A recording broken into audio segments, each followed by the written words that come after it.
София ще бъде сцена на мащабно международно събитие. От 18 до 25 юли в България ще се съберат младежи от цял свят, за да участват във втората световна среща на млади лидери за ООН. Българската национална телевизия е основен медиен партньор на инициативата, чиято история е на повече от 30 години. Как ще протече срещата между бъдещите дипломати, вижте в следващия репортаж.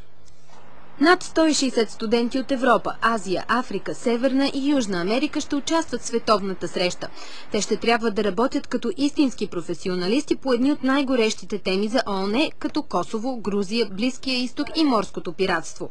Идеята на конференцията е всеки един участник, независимо дали български или международен, играе дипломатата в обувките на дипломата от ООН, представлява някоя държава от държавите членки на ООН и по правило никога своята собствена родна държава. Участниците ще бранят вътрешната и външната политика на страната членка, която са избрали.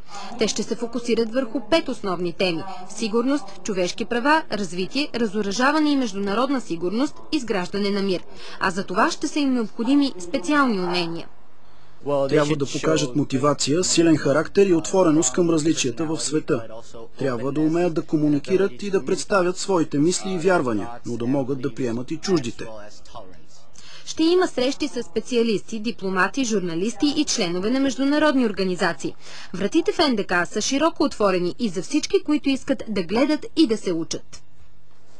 Темата, която беше изтеглена днес на изпита по журналистика в Софийския